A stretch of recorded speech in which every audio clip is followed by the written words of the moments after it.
A gente vai começar uma série, então, de pregações no Evangelho de João. O Evangelho de João é aquele evangelho que fala no começo, no princípio era o verbo estava com Deus, esse é o prólogo, e o verbo era Deus.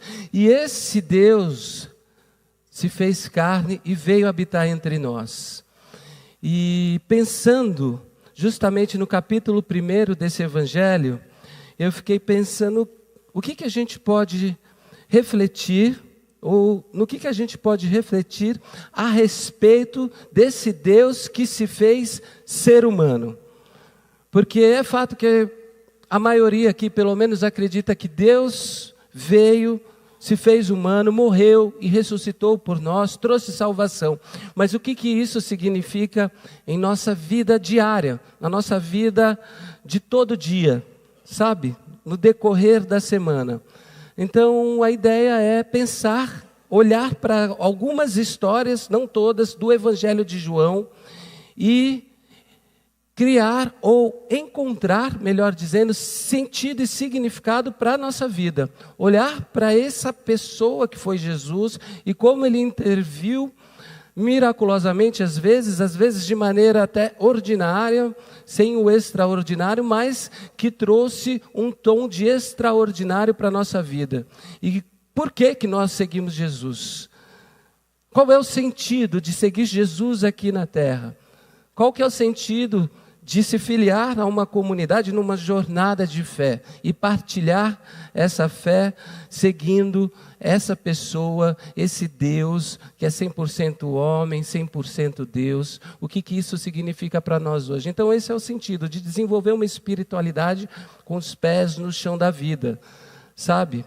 Quem é esse Deus que se revela em Jesus através do Evangelho de João, que João conta para a gente, e o que significa isso para a gente na nossa vida diária.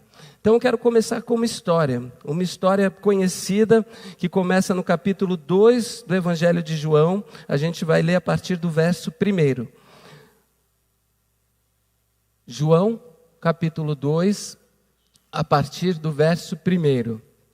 Diz assim a palavra de Deus: No terceiro dia, houve um casamento em Caná da Galileia. A mãe de Jesus estava ali, a Maria. Jesus e os seus discípulos também haviam sido convidados para o casamento. Tendo acabado o vinho, a mãe de Jesus lhe disse: Eles não têm mais vinho. Respondeu Jesus: Que temos nós em comum, mulher? A minha hora ainda não chegou. Sua mãe disse aos serviçais: Façam tudo o que ele lhes mandar. Ali perto havia 6 potes de pedra, do tipo usado pelos judeus para as purificações cerimoniais. Em cada pote cabiam entre 80 e 120 litros. Disse Jesus aos serviçais: Encham os potes com água. E os encheram até a borda. Então lhes disse: Agora levem um pouco ao encarregado da festa. Eles assim fizeram, e o encarregado da festa provou a água que fora transformada em vinho, sem saber de onde esta viera. Embora o soubessem os serviçais que haviam tirado a água. Então chamou o noivo e disse: Todos servem primeiro o melhor vinho, e depois que os convidados já beberam bastante, o vinho inferior é servido, mas você guardou o melhor até agora. Esse sinal milagroso em Caná da Galileia foi o primeiro que Jesus realizou. Revelou assim a sua glória e os seus discípulos creram nele. Vamos orar?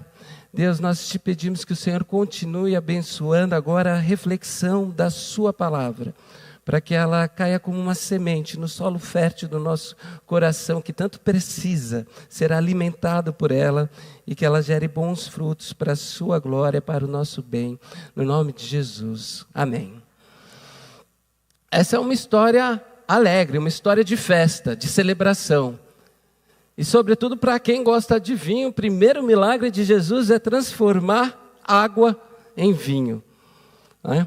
E nessa história de festa, que é usada por muitos pastores, inclusive, para celebrar casamento. Provavelmente você já foi num casamento e ouviu essa história, né, do milagre de Caná, né, da região ali. Ela também serve para outras direções da nossa vida, obviamente. É a primeira história no Evangelho de João que registra um milagre de Jesus, ou como diz João sobre os milagres de Jesus, um sinal de Jesus demonstrando que esse Cristo era ali o Messias e era verdadeiramente o Filho de Deus. E eu queria enfatizar isso primeiramente. Vejam só, foi numa festa, e todo mundo aqui já participou de festa, né? Ou porque foi convidado, ou porque promoveu uma festa. E uma das coisas que a gente não quer que aconteça numa festa é que nada dê errado. Né? Você já participou de festas, a gente que está fazendo, né, os PGs estão fazendo a cantina, que preparam a decoração, etc. O pessoal de ontem que estava encarregado, não quer que nada saia errado.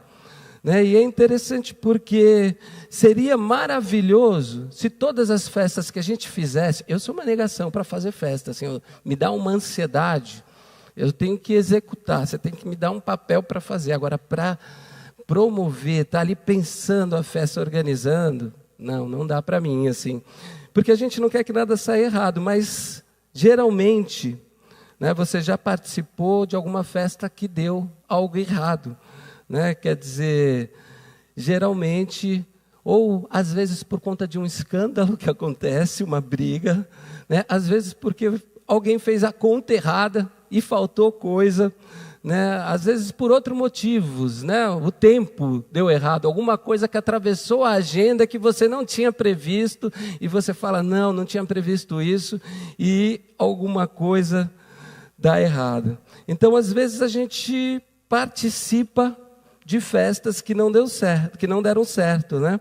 Mas eu acho interessante aqui porque Jesus estava numa festa em que as coisas tinham tudo para dar errado, porque a bebida principal ali de todos os convidados acabou, né?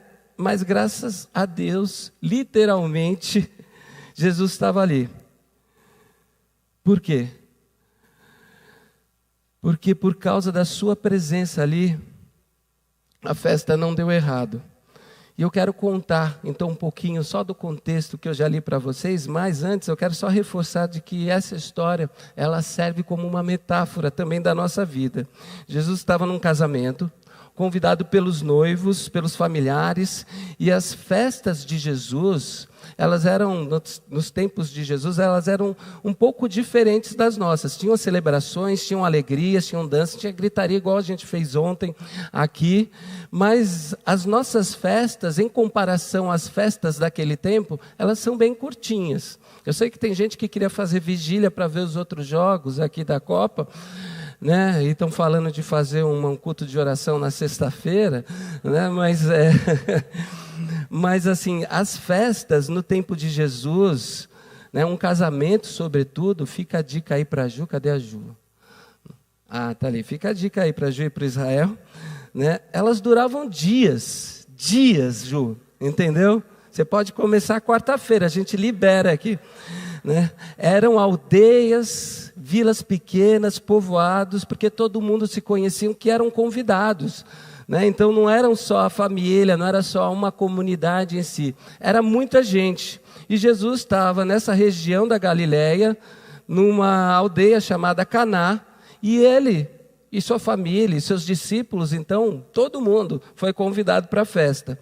E o texto diz que Maria percebe que o vinho acabou. Não sei se é coisa de mãe, né? Mãe geralmente tem esse instinto, ela percebe quando alguma coisa está dando errado, assim, né? E imediatamente ela diz, Jesus, né? Tipo, ela corre para Jesus e diz, Jesus, o vinho acabou. E Jesus não era ainda conhecido publicamente pelos seus grandes feitos, pelos seus sinais, pelos seus milagres, né? Jesus, ele foi, depois disso, reconhecido, ou começar a ser reconhecido diante daquilo que ele podia fazer. Ninguém ali estava pensando assim, Jesus, se Jesus estiver por aqui, ele pode resolver, né? Como num passe de mágica. Mas Maria sabia quem era o filho dela, né? E por alguma razão, a gente não sabe porquê, na hora que acabou o vinho, ela pensou em Jesus. E ela foi lá e disse para Jesus, acabou o vinho.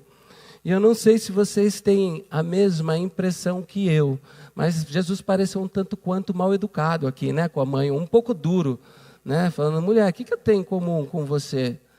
Ainda não chegou a minha hora.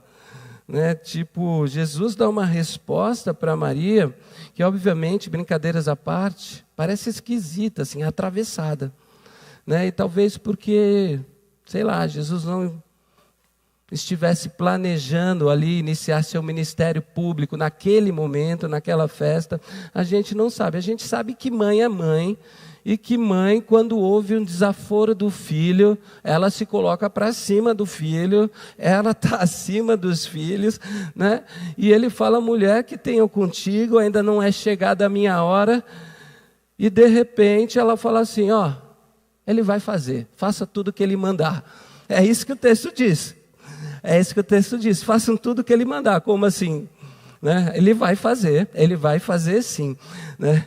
Então, a Maria, como uma mãe que olha para os desafios, para os desaforos dos filhos, ela fala para os servos obedecerem a Jesus. E Jesus, então, como um bom filho, vê algumas bacias ali vazias, o texto diz que cabiam em cada uma delas, bacias que eram usadas para rituais de purificação, mas que estavam vazias, cabiam 90 a 120, é isso que o texto diz? 80 a 120 litros de água ou de vinho ali. E ele diz assim, então, para os funcionários da festa, encham todas essas bacias de água. E depois dessas bacias ficarem bem cheias, Jesus pega e pede para que um servo com uma taça retire ali a água ou o vinho, já não sei mais o que era, e então sirva um mestre de cerimônias. E aí, quando o povo prova o vinho, ou melhor, o que tinha ali, esse mestre de cerimônia manda chamar o noivo. E aqui eu estou imaginando a cena, falando, eu faço casamento em toda a Galileia aqui, cara. Já fiz muitos, mas nunca vi algo acontecer desse jeito. Geralmente, os caras que fazem, mesmo os caras bacanas, que têm grana, servem o melhor vinho antes e o pior vinho depois. Quando a galera já não está mais diferenciando A de B, aí eles servem o vinho normal. Mas você serviu um vinho bom no começo e um melhor ainda no final, né? E a festa continua. Não tem vexame, não tem vergonha, né? Porque o vinho acabou. Muita gente nem viu o que aconteceu, né? O próprio mestre lá, o mestre de cerimônia não sabia. Os discípulos perceberam, o texto diz, e creram em Jesus, e esse foi o primeiro milagre público de Jesus. E eu queria pensar em algumas coisas que podem ser úteis para a nossa vida aqui, para a gente pensar que Deus é esse que João está apresentando, através de todas as histórias, mas hoje através dessa específica, que se revela em Jesus. E a primeira coisa que me ocorre quando eu vejo esse texto, é a gente encontrar um Deus que é amigo de festa. Um Deus que gosta de festa. Um Deus que sabe dançar, segundo uma expressão de um filósofo. Jesus é a expressão, meus amigos e amigas, de um Deus que gosta de celebrar. E por que eu acho importante a gente dizer isso? Porque de alguma forma, em algum momento, as nossas tradições cristãs, e eu digo no plural, as nossas tradições cristãs, né? E eu falo no plural porque eu acho que atravesso muitas correntes das nossas tradições, em um momento da história, elas passaram a nos ensinar que Deus pede uma vida da gente com uma sobriedade quase que fúnebre. Quase que fúnebre. Eu percebo isso de diversas formas. Uma delas, por exemplo, é ouvindo às vezes relatos de pessoas que se converteram e falaram que pararam de ir para a festa, né? Assim, tipo, agora é como se agora fosse só cruz, só peso, só responsabilidade. E eu acho que muita gente na cabeça caminha com Deus uma caminhada que não consegue festejar, que não consegue celebrar, né, toda a alegria que esse Deus nos oferece.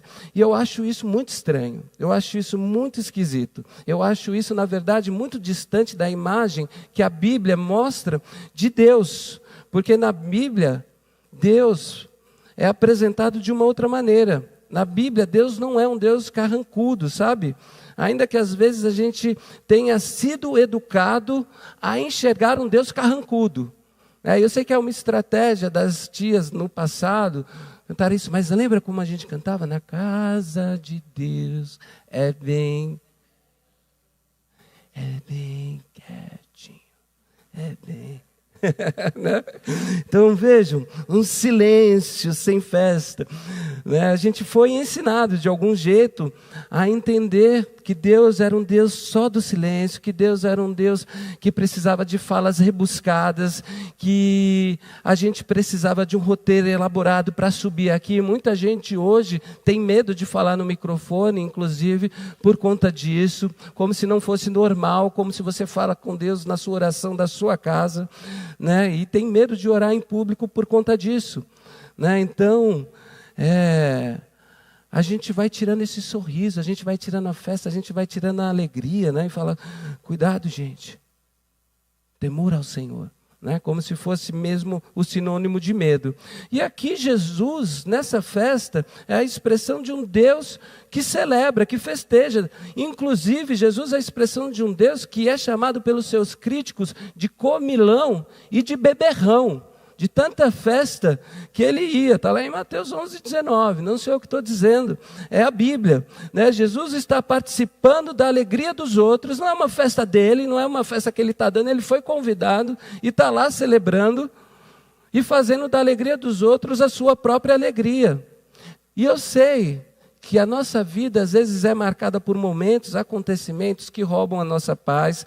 Eu sei que a nossa vida é marcada por momentos que roubam as nossas perspectivas, às vezes, roubam dos nossos olhos a capacidade da gente enxergar e perceber tons diferentes, cores diferentes da vida.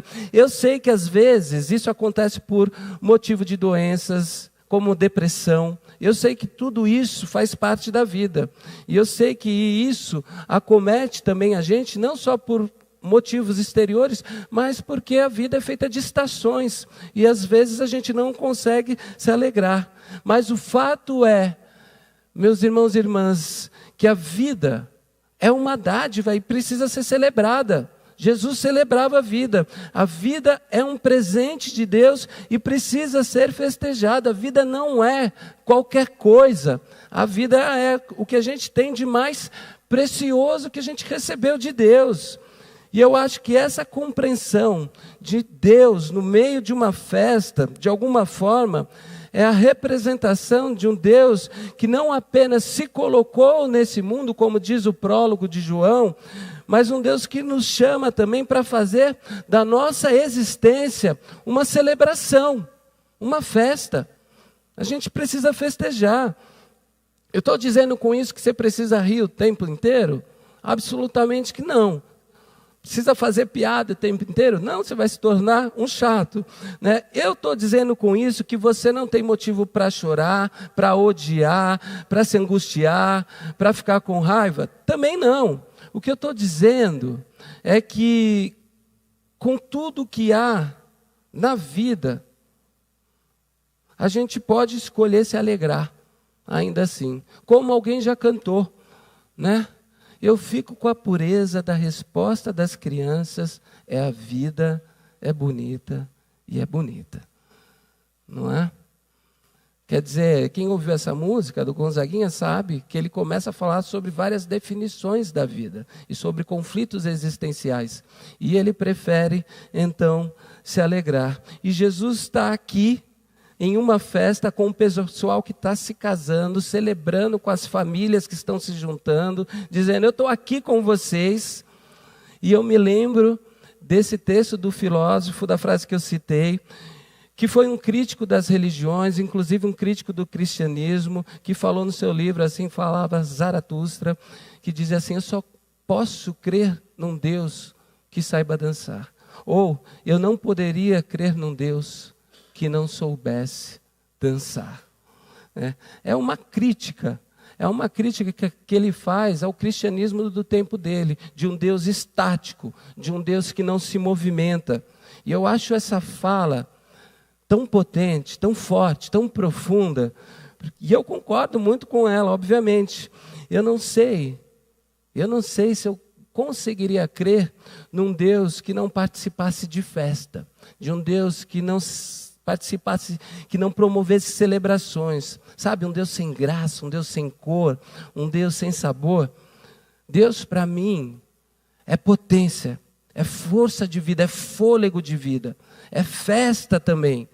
É aquilo que nos faz, assim, ser, assim, de uma certa maneira, ser preenchido de satisfação. Aquilo que instiga dentro da gente um desejo de querer mais, um desejo de olhar para esse mundo, que às vezes é sim assustador. A gente se assusta com as coisas que acontecem, mas a gente se pergunta também, diante de todas essas coisas, como é que a gente pode festejar? Como é que a gente pode ainda assim se alegrar?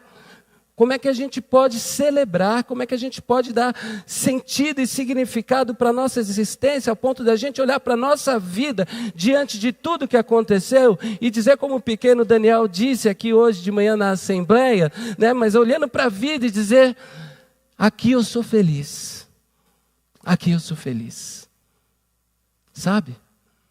É um Deus que faz festa. Deus, meu irmão e minha irmã, Ele é amigo de festa. Não tenha medo de festejar, né? Se falta celebração na sua vida, você precisa abrir espaço para Jesus. Porque se você convidar Ele para uma festa, Ele vai participar da sua história e vai fazer da sua história também uma festa. Porque se disseram para você que Deus está distante do riso, que Deus está distante da alegria, que a verdade de Deus está muito mais interessada no silêncio fúnebre, não, silêncio é importante também, mas Deus é um Deus que gosta de celebrar mais do que você pode imaginar, né? E Jesus é um Deus que celebra. Mas uma coisa que eu tiro desse texto, que me traz também como lembrança, que Deus não é apenas amigo de quem festeja, de quem faz festa e junta na festa, né? Chega junto. Esse Deus de Jesus, que o João descreve aqui no seu evangelho, me lembra que Deus, Ele preserva, é um preservador da nossa alma, nas circunstâncias que poderiam nos humilhar. Deus preserva a nossa alma das circunstâncias que poderiam nos ser humilhantes. Eu já faço um parênteses aqui, porque às vezes a gente fala no cristianismo que a fé vem para nos humilhar. Eu não gosto dessa expressão, eu gosto da expressão humildar, né? Que é se tornar humilde. Mas humilhar, rebaixar alguém, Deus não faz isso. Deus não faz isso, Deus não causa constrangimento, Deus quer preservar a gente dos vexames da vida. Jesus não é um Deus que nos coloca em posição de humilhação, de vexame. Jesus não é esse Deus.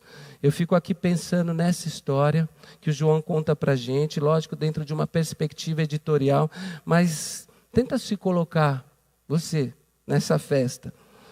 Você é um convidado, sei lá, você é o pai, a mãe do noivo, da noiva, e você percebe que tem um problema acontecendo nesse grande dia de festa. E sempre tem a turma do, ixi, que vergonha, deixou faltar vinho, e não comprou, será que não tinham dinheiro? Será que chamaram gente a mais? Né? Isso vai viralizar amanhã. Né? Sempre tem essa turma, não tem? De gente que vai gorando assim, percebendo e vai gorando a festa, né?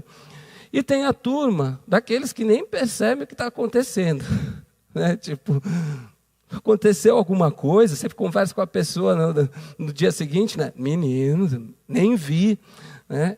E tem a turma ou alguém, geralmente alguns, muito poucos, que percebem e dizem assim, não, vamos correr atrás, vamos dar um jeito de acontecer, vamos lá comprar aqui no mercado de baixo, vamos correr atrás de uma adega, né? Quer dizer, que vai chamar um ou outro e vai tentar resolver esse problema, que virou um problema público, ou para não virar um problema público. E no caso aqui, a Maria, a mãe de Jesus, é uma dessas pessoas, desse último grupo.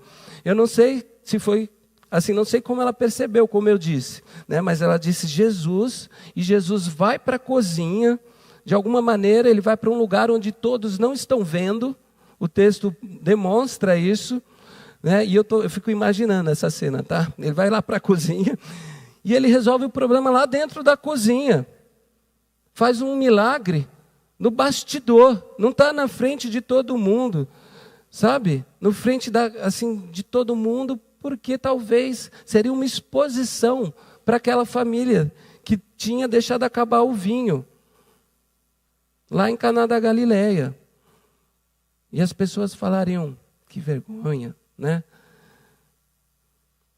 Então vejam, não é um Deus que humilha. E eu não sei, assim, eu estou num momento de questionar algumas teologias, de me perguntar assim, de onde surgiu isso, né, na teologia. Eu não sei se vocês já ouviram falar, mas vocês já ouviram falar que quando vocês morrerem, no dia do juízo, a vida de vocês vai passar num telão? Já? Já pensou nessa loucura? Pensa na coisa mais horrível que você fez. Agora fala para o seu irmão do lado. Estou brincando. Não. Não fala não. Deixa só Deus saber disso, meu irmão. Não coloca aí. Você vai fazer do outro ser um cúmplice, aí vai sobrar para ele também, né? Ele vai passar no telão depois. Mas eu fico assim, pensando nessa ideia, de onde surgiu na Bíblia que eu não encontro, né? E eu acho que, não, assim, do jeito que me foi passado, não é um telão mais ou menos igual a gente tinha ontem aqui para ver o jogo. É um telão maior, 4K, todo mundo com pipoca na porta do céu antes de entrar, vendo a sua vida acontecendo segundo por segundo. Que constrangimento, né? Eu não sei, eu cresci um pouco com esse medo, assim, acho que foi por isso que eu fui fazer teologia. Eu falei, não, tem que ter um jeito de eu me safar, né? Aí eu fui fazer teologia, falei, não dá para escapar. Aí, para tratar a angústia, estou indo para a psicanálise, assim, já, ou vou para a terapia, né? Mas, quer dizer, com todas as brincadeiras à parte, essa é uma teologia do terror, não é? De humilhação. Né? Para que Deus vai querer humilhar a gente? Mostrando os nossos defeitos mais escondidos, né? Que a gente cometeu e às vezes que a gente se arrependeu. É uma teologia do terror, um Deus que expõe, um Deus que constrange, sabe? É uma teologia muito distante dessa teologia do Jesus que é apresentada aqui no Evangelho de João. Eu não estou dizendo, e vejam bem, não vamos para outro radical, que Deus faz pouco caso daquilo que a gente faz. Deus chama a gente para uma vida de santidade, é verdade. Deus chama a gente para uma vida de transformação, é verdade. Deus chama a gente para ser nova criatura. Deus quer que a gente mude, quer que a gente se torne a melhor versão possível da gente. Eu acredito muito nisso. Sabe, tem um jeito certo da gente viver, tem uma ética de Jesus, quando a gente olha para Jesus, proposta para nós. Mas eu acho que quando Deus chama a gente para resolver as coisas, Ele não expõe, Ele vai lá para a cozinha, sabe? Na nossa cozinha. Deus não chama a gente no meio de uma festa e diz assim, né? Jesus não fez isso lá. Ô pessoal, vamos parar a festa aqui, que minha mãe pediu uma coisa que eu nem queria fazer. E eu quero dizer uma coisa para vocês, acabou o vinho, não tem mais, eles deixaram faltar, a culpa é deles, mas eu vou resolver aqui e vou salvá-los. Jesus não faz isso no meio da festa. Eu vejo um Deus que diz assim, ó, tem um problema? Vamos tentar resolver aqui? Vamos tentar resolver esse problema? E está todo mundo na festa sem saber que ali atrás está acontecendo um milagre. Né? E pensa comigo, não é assim na nossa vida?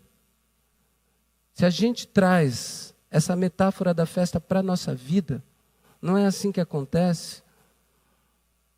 Está todo mundo se divertindo, está todo mundo rindo, e a gente sabe do erro que fez, do cálculo errado, do tropeço que cometeu, daquilo que vai causar um problema. E às vezes a gente passa rindo. É engraçado como é a vida, né? Os nossos interlocutores, né? As pessoas que estão lá com a gente, rindo com a gente, não fazem ideia, às vezes, do que está acontecendo na nossa cozinha, na cozinha da nossa alma, né? E a gente está lá com vários armários desabastecidos, vários problemas a serem resolvidos.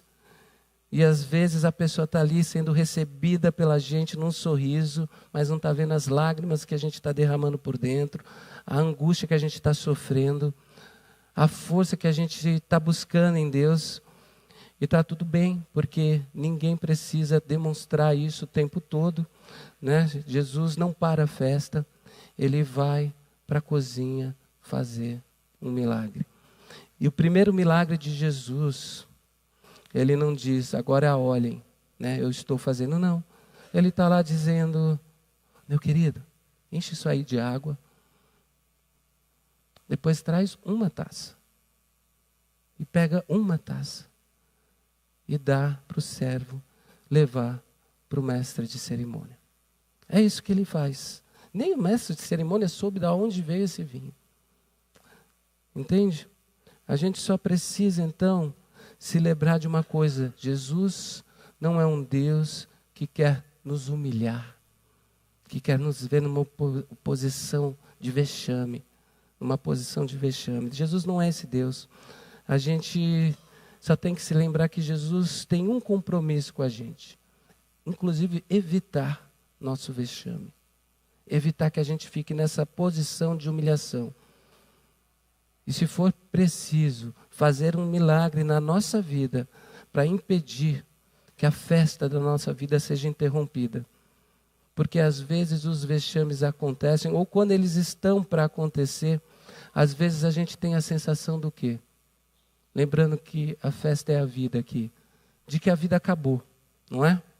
Tem gente que por causa de um erro diz assim, acabou tudo, acabou.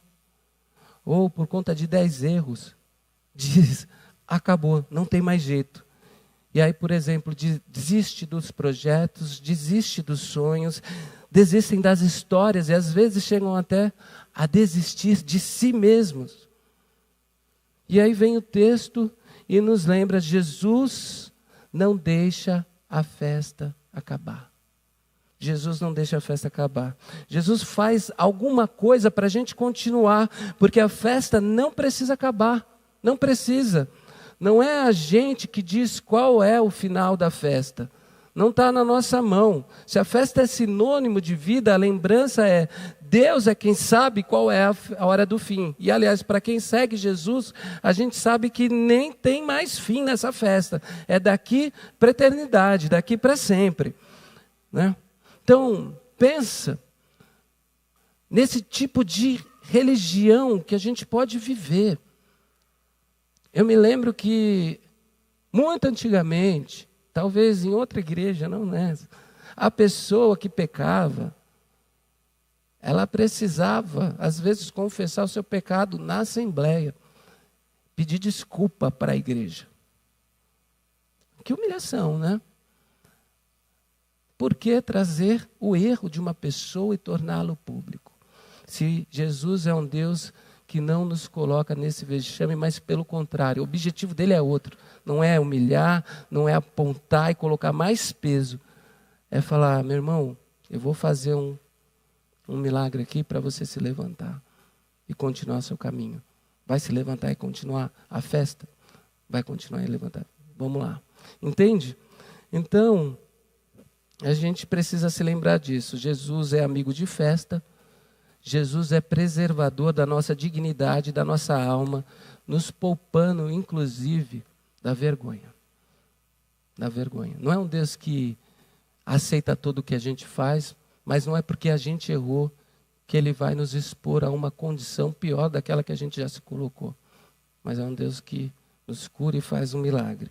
E Jesus também é, essa última coisa que eu quero dizer para vocês, a expressão de um Deus que sempre tem algo melhor daquilo que já nos foi oferecido. Jesus é a expressão de um Deus que sempre tem algo melhor do que já nos foi oferecido. E eu não acho que esse texto aqui no Evangelho de João, e por isso que eu trabalhei ele, não está aqui por acaso. Eu acho que ele é para lembrar a gente que Jesus é a imagem de um Deus que sempre tem algo melhor para mim e para você. Ele sempre tem algo melhor. Na década de 70, aconteceu alguma coisa aqui? Ou foi aí? Na década de 70, cresceu no mundo e depois no Brasil uma teologia que se chamou e denominou de teologia da prosperidade, né? Que dizia justamente, porque você é filho, filha de Deus, você merece ter bens materiais e enriquecer, materialmente dizendo.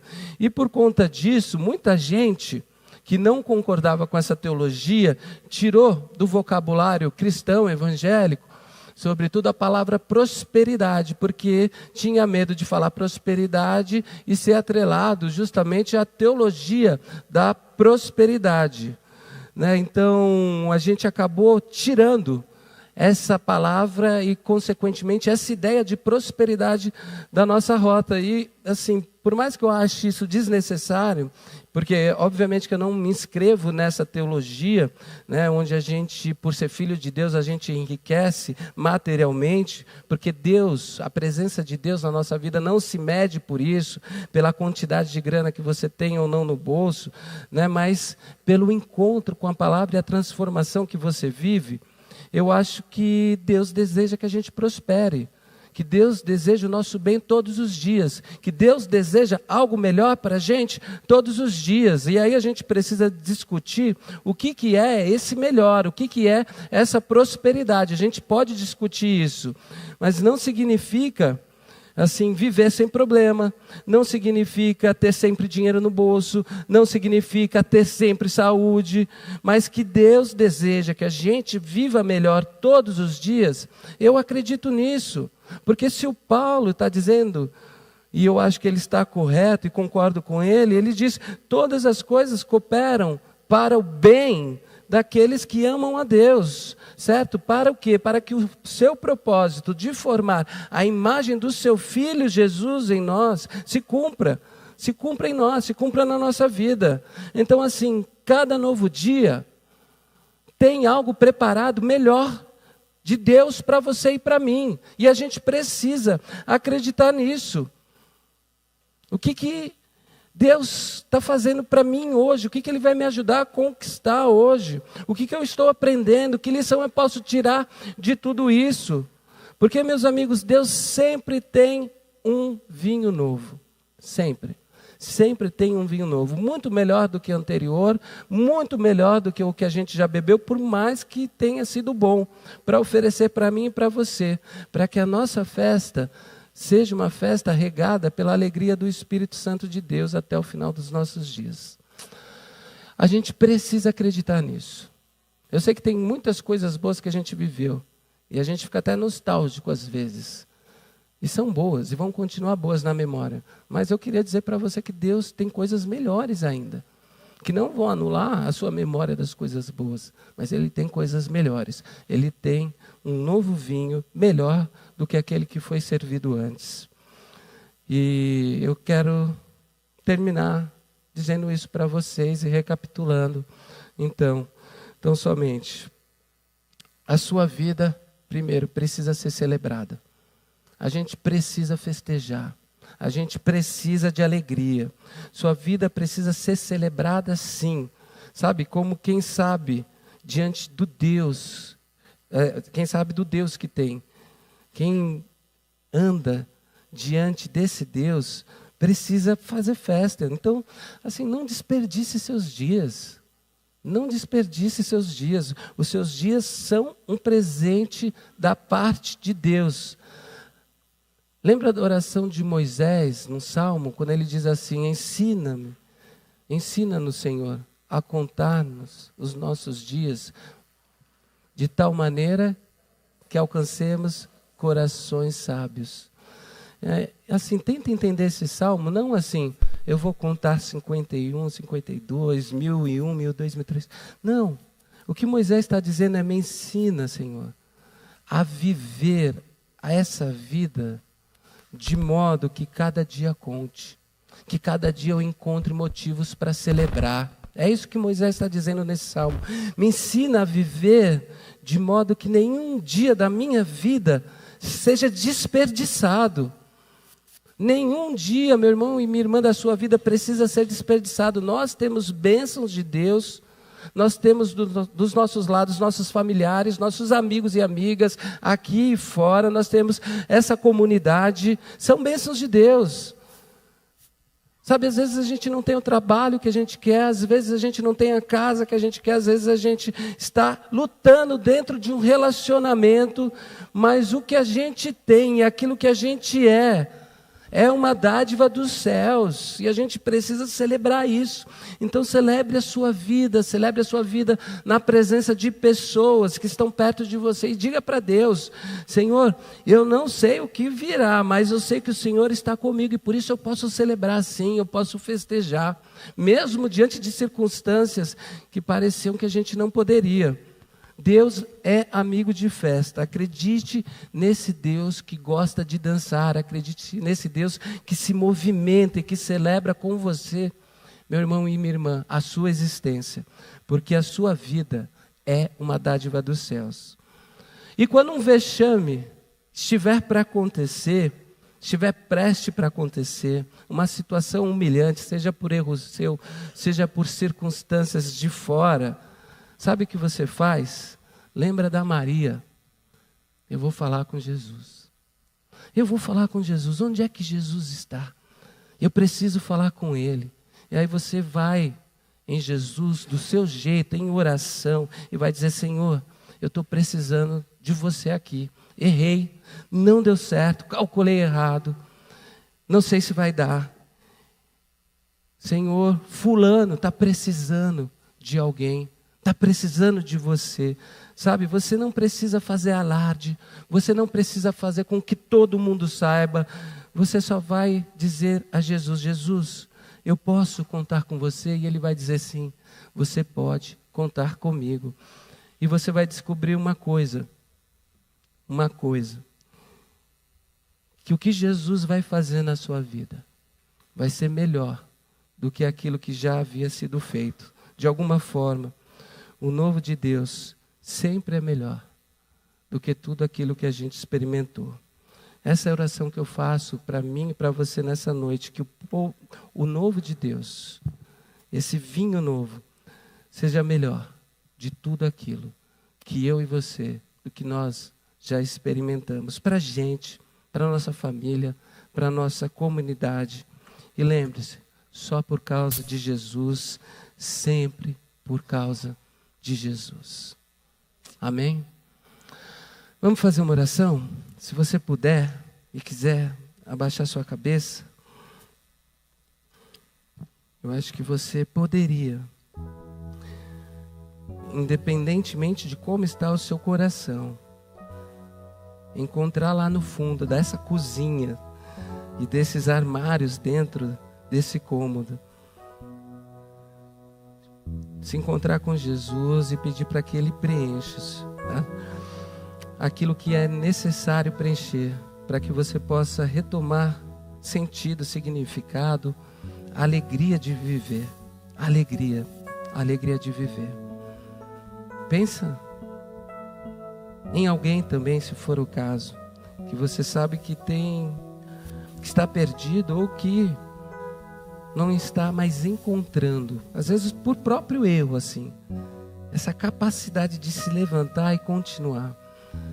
E por isso pensa que acabou o relacionamento, acabou a profissão, ou acabar até com a própria vida, porque a gente pensa nisso, a gente nega a si mesmo.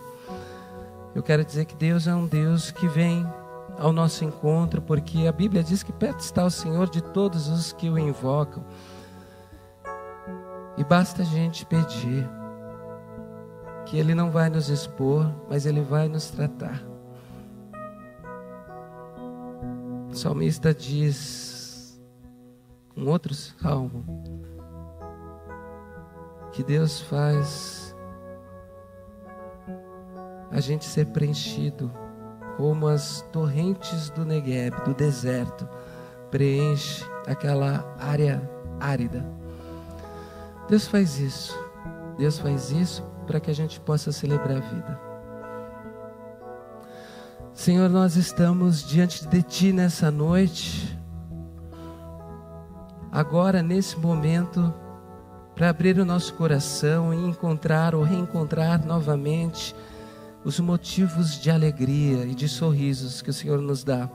Não somente esses, mas também a gente está aqui para celebrar aquilo que o Senhor já fez e está fazendo no nosso meio. Senhor, nós colocamos diante de Ti novamente as nossas vidas e nós queremos viver a experiência de um Deus que dança, de um Deus que se move, de um Deus que nos acompanha em nossa alegria, porque nós sabemos que o Senhor é a nossa força, nossa torre forte diante das tristezas. Nós sabemos sim, mas nós queremos provar do milagre que o Senhor faz para restaurar as nossas relações, restaurar as nossas vidas, para que a gente possa assim viver uma vida abundante de celebração, de sentido, de significado, que a gente possa ser também pessoas que abençoem outras vidas com a nossa alegria, a alegria de Te servir, a alegria de servir um Deus como Seu Filho, um Deus que faz festa e que faz milagre para que a festa da vida continue acontecendo, Deus. Eu sei que às vezes a gente tenta se fixar, mas eu peço que em nome de Jesus o Senhor traga a Sua cura nesse momento para essas vidas que estão fechadas, Deus, fixas em um lugar só, como se não houvesse saída, Deus. Que o Senhor traga liberdade para as pessoas que estão se sentindo escravizadas, acorrentadas, Senhor, de qualquer coisa, Senhor. Que o Senhor traga cura para as pessoas que estão adoecendo emocionalmente, Deus, porque não vem mais sentido e prazer na vida. Nós Te pedimos, Senhor, que assim como o salmista diz que essas águas que correm dos montes e vão para o deserto, que o Seu Espírito Santo venha nessas áreas secas da nossa cozinha para inundar o nosso coração e a nossa alma de alegria nessa noite e nos fazer caminhar celebrando, como nós celebramos ontem no Jogo do Brasil, como nós celebramos em várias outras festas, em tantos outros momentos, celebrar também a nossa vida, porque nós temos o Seu Filho Jesus todos os dias conosco. É isso que nós Te pedimos, Deus, no nome de Jesus. Amém. Amém.